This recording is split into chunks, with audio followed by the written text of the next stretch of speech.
Typically, the fall semester for college students is a time to get out and meet new friends, attend events, or even go to football games. But during the pandemic, the start of this school year is much different in order to keep everyone safe.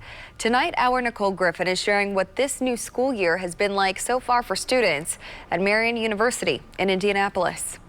Going into week 4 of the fall semester at Marian University. So it's different, but I'm getting used to it.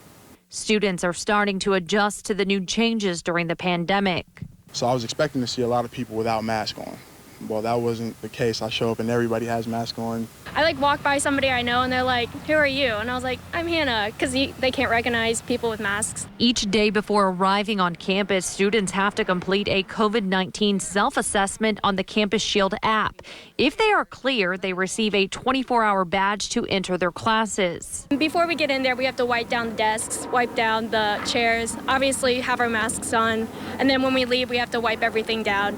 Hannah Robinson, who is from Westfield, has been living on campus in an apartment since the pandemic started because her mother is high risk. She only has one in-person class this semester where she's spaced out at least 6 feet from other students. I definitely am missing a lot more social interactions, but like I said, I'm trying to look at it as a positive way. You know, this is keeping me and people I care about healthy, and even the people I don't know healthy, so it's worth it. According to the university's COVID-19 dashboard, 34 students have tested positive for COVID-19 this semester.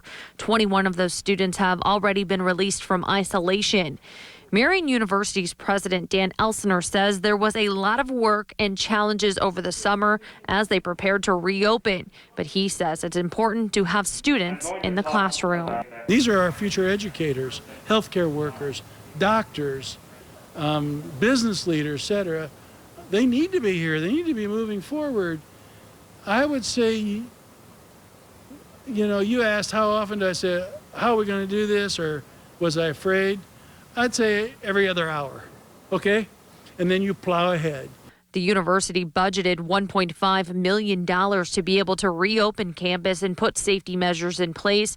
And students say the extra effort makes them feel safe. I do, just because I know Marian's keeping us, they're being super transparent and they're keeping us up to date. And I know they would tell us, they wouldn't bring us back if they knew that they couldn't handle it. After Thanksgiving break, students will not return back to campus until the new semester starts in mid-January. Working for you, Nicole Griffin, WRTV. The last 2 years, Marian University has invested money into training faculty to be able to plan every course they teach in person and online. This semester, Marian University is offering 5 different ways for students to attend class, including in person, online, remote, hybrid, or high flex.